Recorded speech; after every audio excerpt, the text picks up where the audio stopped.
Bismillahirrahmanirrahim. Assalamualaikum warahmatullahi wabarakatuh. Salam sejahtera bagi kita semua. Perkenalkan, saya Aditya Dwi Putra Wicaksono, dosen program studi S1 Informatika, Universitas Telkom, Kampus Banyumas. Pada video ini, saya akan memperkenalkan salah satu mata kuliah yang saya ampu, yaitu mata kuliah Computer Vision. Di video ini disusun sebagai bagian dari pernyataan diri dosen dalam unjuk kerja Tridharma Perguruan Tinggi atau PDD UKT-PT dengan menjelaskan proses pembelajaran yang meliputi aspek delivery, interaction, dan assessment sesuai dengan rencana pembelajaran semester atau RPS. Computer Vision merupakan salah satu mata kuliah pada bidang Artificial Intelligence yang mempelajari bagaimana komputer memperoleh, mengolah, menganalisis, dan memahami informasi visual dari citra maupun video sehingga mampu menghasilkan keputusan secara otomatis. Pada era revolusi industri 4.0, 5.0, teknologi computer vision telah banyak diterapkan dalam berbagai bidang seperti smart manufacture, kemudian smart agriculture, smart healthcare, kemudian intelligent transportation system, security and surveillance, autonomous vehicle, termasuk retail analytic dan robotik. Melalui mata kuliah ini, mahasiswa tidak hanya memahami konsep teoritis, tetapi juga mampu mengimplementasikan berbagai metode computer vision menggunakan perangkat lunak dan framework modern.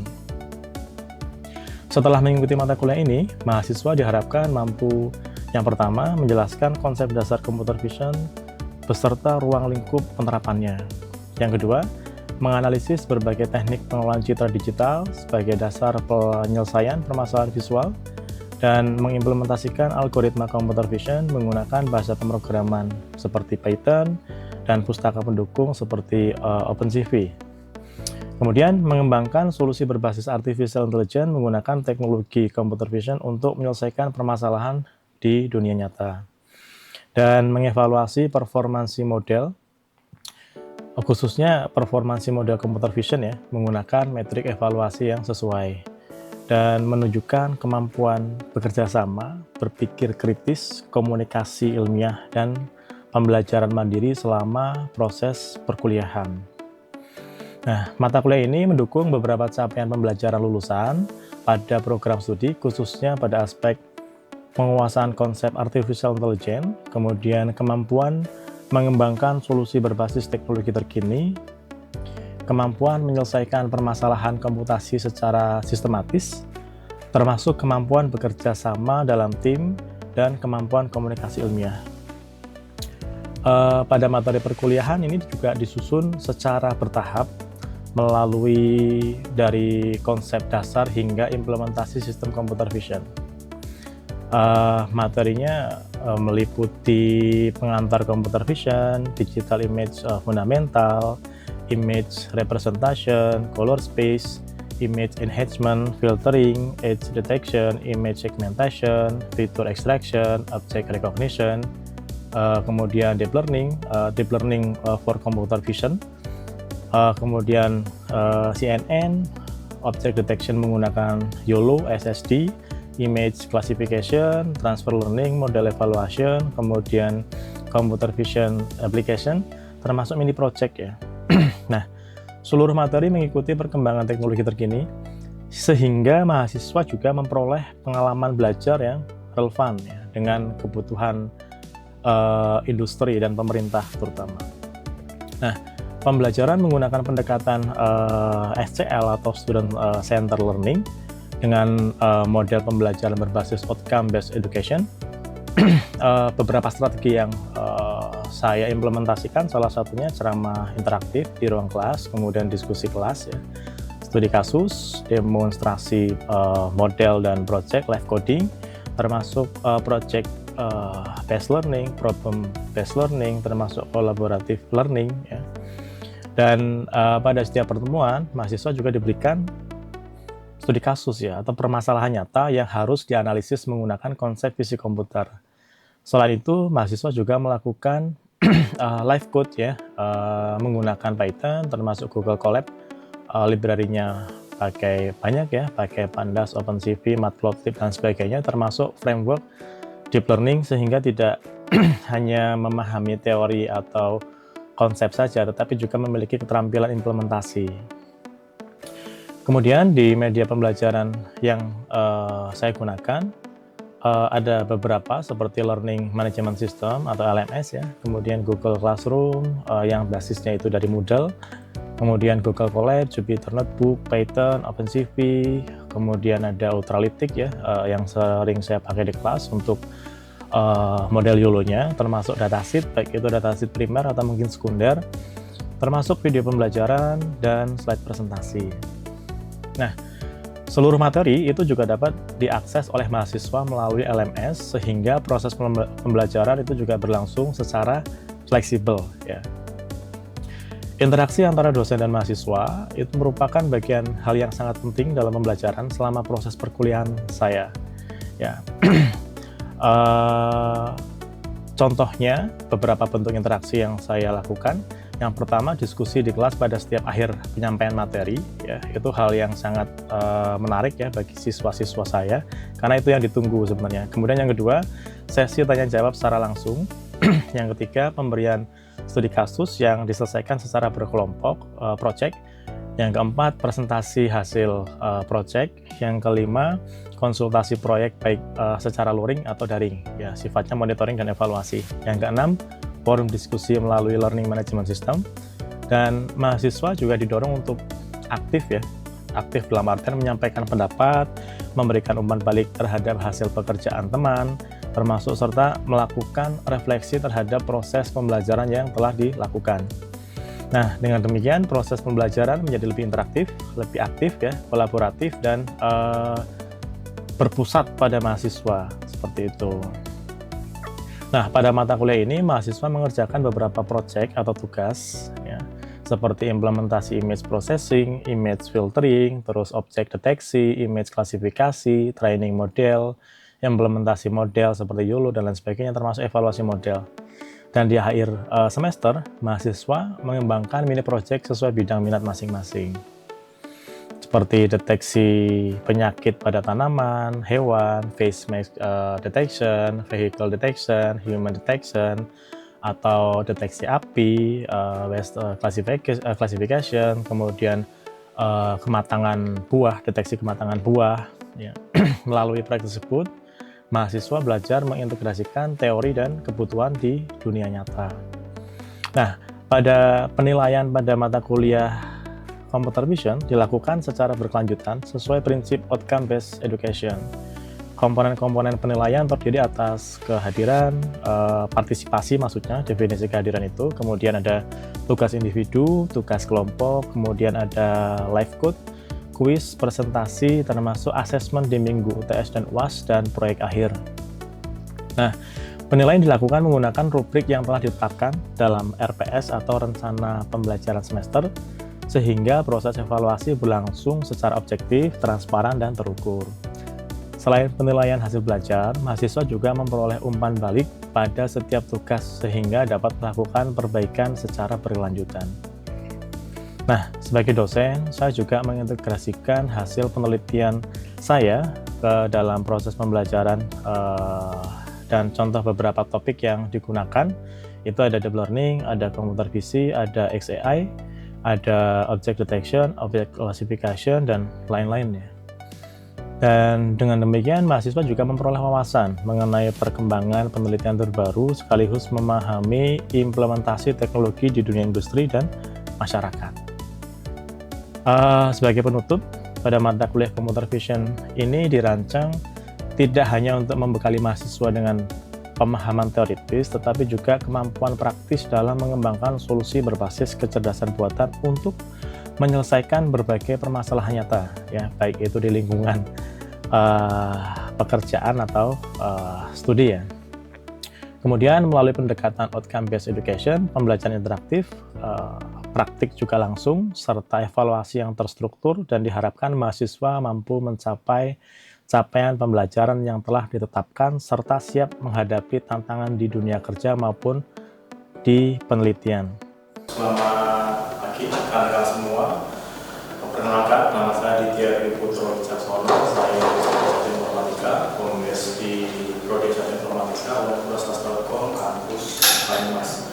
Pada sesi ini, saya mencoba untuk mengenalkan mata kuliah yaitu mata computer vision. Tapi terlepas dari itu juga nanti akan saya mencoba untuk memberikan gambaran ya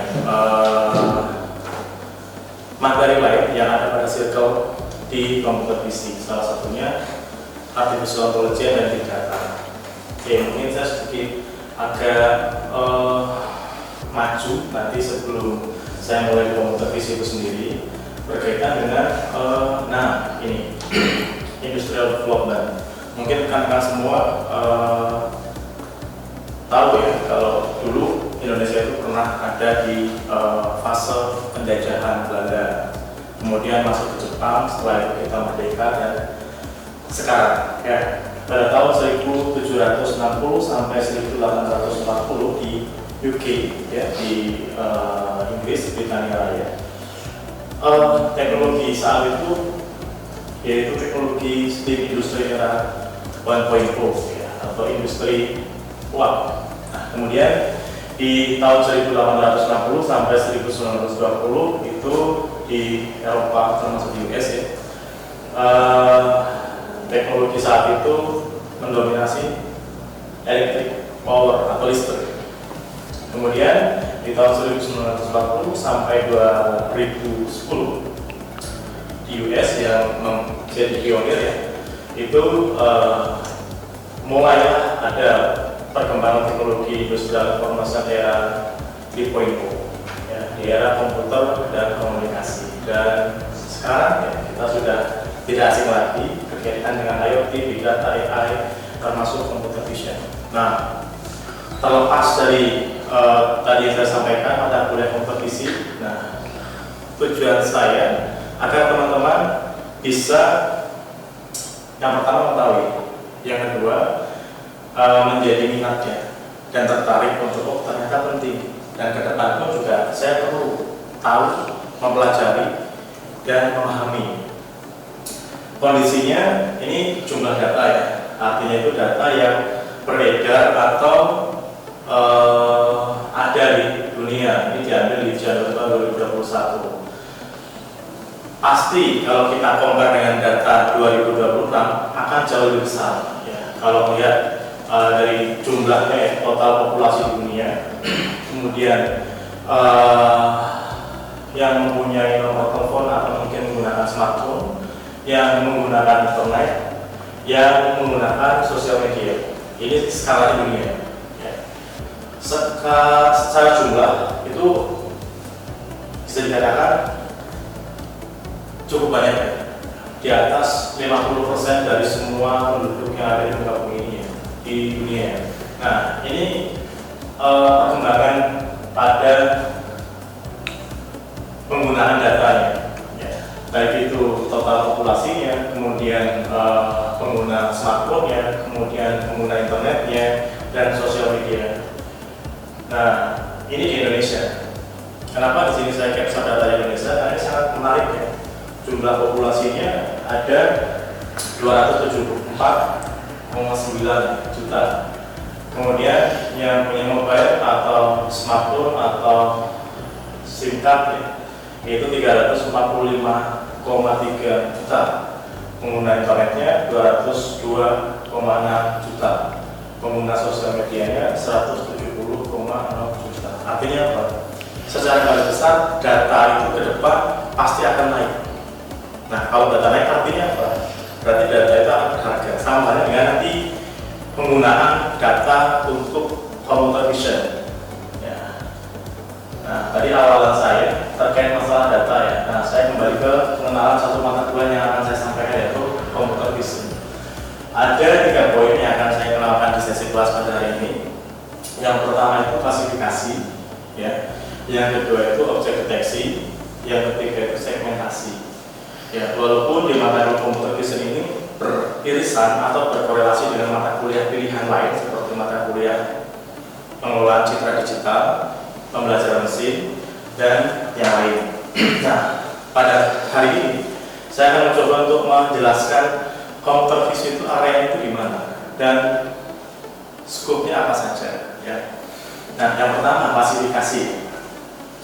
Klasifikasi itu secara garis besar model akan yang pertama mendeteksi, ya, mengklasifikasikan. Contoh sederhana, ketika saya memberikan satu objek di sini, saya kasih contoh buah, ya, atau misalnya ini apa namanya pointer, dan ini ada smartphone, kemudian ada spidol, dan ada remote. Ketika model yang sudah saya buat itu hasil akurasinya baik dengan datasheet yang sudah saya kumpulin, entah itu datasheet primer atau mungkin datasheet sekunder, ketika model komputer visi ini diinjek atau diintegrasikan ke dalam bentuk prototipe, entah itu di smartphone atau mungkin di web, di laptop, atau mungkin di IoT, atau mungkin di kamera, ini bisa mendeteksi kalau ini tuh pointer, kalau ini tuh spidol, kalau ini tuh smartphone, termasuk kalau semisal objek itu objek buah atau mungkin hewan, atau mungkin manusia yang menggunakan masker, atau manusia yang tidak menggunakan masker, atau objek deteksi penyakit. Itu fokus pada objeknya, ya.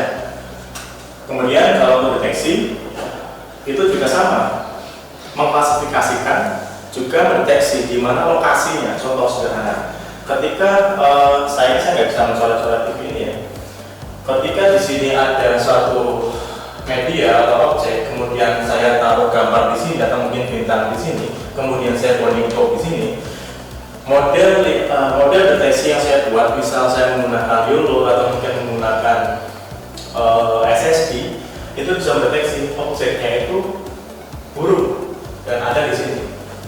Objeknya itu burung ada di sini, dan di sini. Jumlahnya 3. Jadi secara tingkat kedalaman, objek deteksi tidak hanya mengklasifikasikan, juga menentukan di mana objeknya, apa objeknya, termasuk jumlahnya. Sampai sini untuk klasifikasi dan objek deteksi aman, ya? Ada yang masih bingung? Mungkin saya coba konfirmasi ke Agus, ya. Kalau yang kamu pahami tentang objek deteksi dan klasifikasi apa?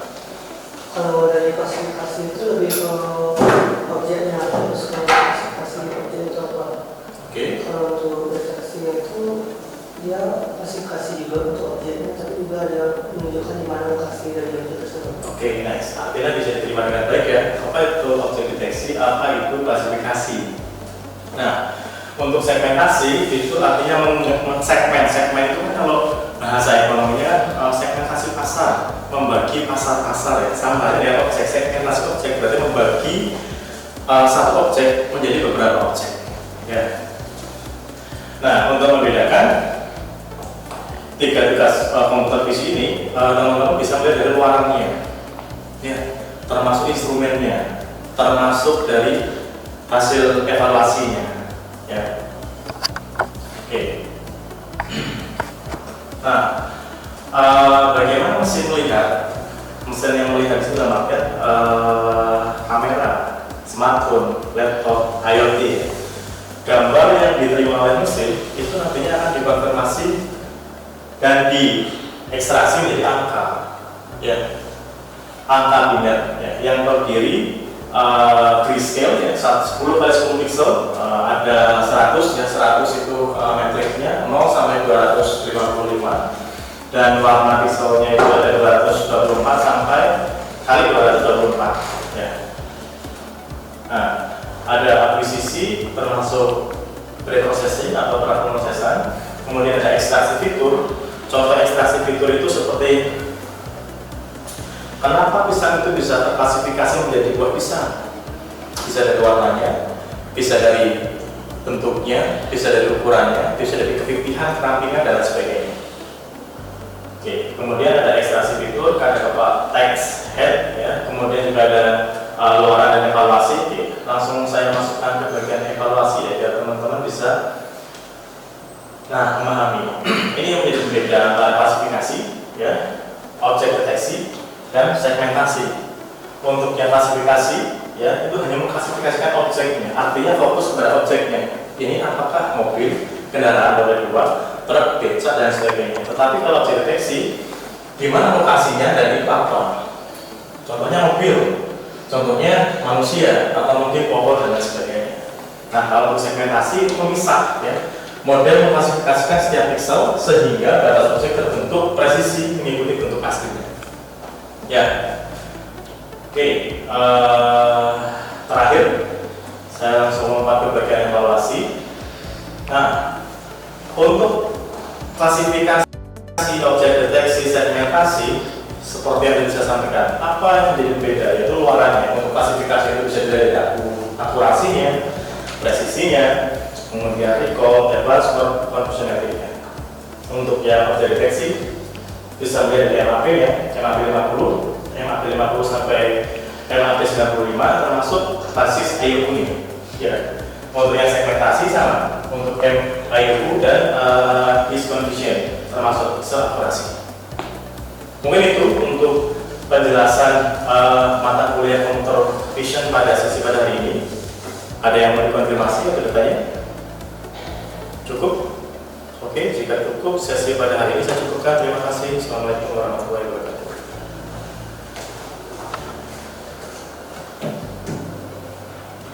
Tentunya artificial intelligence dan big data. Oke, mungkin saya sedikit agak maju nanti sebelum saya mulai di komputer vision itu sendiri berkaitan dengan nah ini industrial development. Mungkin rekan-rekan semua tahu ya kalau dulu Indonesia itu pernah ada di fase penjajahan Belanda, kemudian masuk ke Jepang, setelah itu kita merdeka, dan sekarang ya pada tahun 1760 sampai 1840 di UK ya, di Inggris, Britania Raya, teknologi saat itu yaitu teknologi steam industri era 1.0 ya, atau industri uap. Nah, kemudian di tahun 1860 sampai 1920 itu di Eropa termasuk di US ya, teknologi saat itu mendominasi electric power atau listrik. Kemudian di tahun 1940 sampai 2010 di US yang menjadi pionir ya, itu mulailah ada perkembangan teknologi industrial information era 3.0 ya, di era komputer dan komunikasi. Dan sekarang ya kita sudah tidak asing lagi berkaitan dengan IoT, big data, AI, termasuk computer vision. Nah, terlepas dari tadi yang saya sampaikan mata kuliah komputer vision, nah tujuan saya agar teman-teman bisa yang pertama mengetahui, yang kedua menjadi minat ya, dan tertarik untuk oh ternyata penting, dan ke depan pun juga saya perlu tahu, mempelajari, dan memahami. Kondisinya ini jumlah data ya, artinya itu data yang beredar atau ada di dunia. Ini diambil di Januari tahun 2021. Pasti kalau kita compare dengan data 2026 akan jauh lebih besar ya. Kalau melihat dari jumlahnya ya, total populasi di dunia, kemudian yang mempunyai nomor telepon atau mungkin menggunakan smartphone, yang menggunakan internet, yang menggunakan sosial media. Ini skalanya dunia ya. Secara jumlah itu bisa dikatakan cukup banyak ya, di atas 50% dari semua penduduk yang ada di muka bumi ini ya, di dunia. Nah, ini perkembangan pada penggunaan datanya ya, baik itu total populasinya, kemudian pengguna smartphone-nya, kemudian pengguna internetnya, dan sosial media. Nah, ini di Indonesia. Kenapa di sini saya capture data di Indonesia? Karena ini sangat menarik ya. Jumlah populasinya ada 274,9 ya, juta. Kemudian yang punya mobile atau smartphone atau SIM card ya, yaitu 345,3 juta. Pengguna internetnya 202,6 juta. pengguna sosial medianya 170,0 juta. Artinya apa? Secara garis besar, data itu ke depan pasti akan naik. Nah, kalau data naik artinya apa? Berarti data itu akan berharga. Sama halnya dengan nanti penggunaan data untuk computer vision. Ya. Nah, tadi awalan saya terkait masalah data ya. Nah, saya kembali ke pengenalan satu mata kuliah yang akan saya sampaikan, yaitu computer vision. Ada 3 poin yang akan saya kenalkan di sesi kelas pada hari ini. Yang pertama itu klasifikasi, ya. Yang kedua itu objek deteksi, yang ketiga itu segmentasi. Ya, walaupun di mata kuliah computer vision ini beririsan atau berkorelasi dengan kamera, mata kuliah pilihan ini lain bisa mendeteksi kalau ini tuh pointer, kalau ini tuh spidol, ya, kalau ini tuh smartphone. Termasuk kalau misal objek itu objek buah atau mungkin hewan atau mungkin manusia yang menggunakan masker atau manusia yang tidak menggunakan masker atau objek deteksi penyakit. Itu fokus pada objeknya. Ya. Kemudian kalau untuk deteksi, ya, itu juga sama, mengklasifikasikan juga mendeteksi di mana lokasinya. Contoh sederhana, ketika saya nggak bisa mencoret-coret TV ini ya. Ketika di sini ada suatu media atau objek, kemudian saya taruh gambar di sini atau mungkin bintang di sini, kemudian saya bounding box di sini. Model deteksi yang saya buat, misal saya menggunakan YOLO atau mungkin menggunakan SSD, itu bisa mendeteksi objeknya itu burung dan ada di sini. Objeknya itu burung ada di sini, dan di sini. Jumlahnya 3. Jadi secara tingkat kedalaman, objek deteksi tidak hanya mengklasifikasikan, juga menentukan di mana objeknya, apa objeknya termasuk jumlahnya. Ya. Sampai sini untuk klasifikasi dan objek deteksi aman ya? Ada yang masih bingung? Mungkin saya coba konfirmasi ke Agus. Ya, kalau yang kamu pahami tentang objek deteksi, kemudian ada ekstraksi fitur. Contoh ekstraksi fitur itu seperti kenapa pisang itu bisa terklasifikasi menjadi buah pisang? Bisa dari warnanya, bisa dari bentuknya, bisa dari ukurannya, bisa dari kepipihan, kerampingan, dan lain sebagainya. Oke, kemudian ada ekstraksi fitur, ada text head, ya, kemudian juga ada luaran dan evaluasi. Oke, langsung saya masukkan ke bagian evaluasi ya, biar teman-teman bisa memahami. Ini yang menjadi pembeda antara klasifikasi, ya, objek deteksi, dan segmentasi. Untuk yang klasifikasi, ya, itu hanya mengklasifikasikan objeknya, artinya fokus kepada objeknya. Ini apakah mobil, kendaraan roda 2, truk, becak, dan sebagainya. Tetapi kalau objek deteksi, di mana lokasinya dan itu apa? Contohnya mobil, contohnya manusia, atau mungkin pohon, dan lain sebagainya. Nah, kalau untuk segmentasi itu memisah, ya. Model mengklasifikasikan setiap pixel sehingga batas objek terbentuk presisi mengikuti bentuk aslinya. Ya. Oke, terakhir saya langsung lompat ke bagian evaluasi. Untuk objek deteksi bisa melihat dari MAP-nya, MAP 50 sampai MAP 95 termasuk basis IOU-nya. Ya, untuk yang segmentasi sama.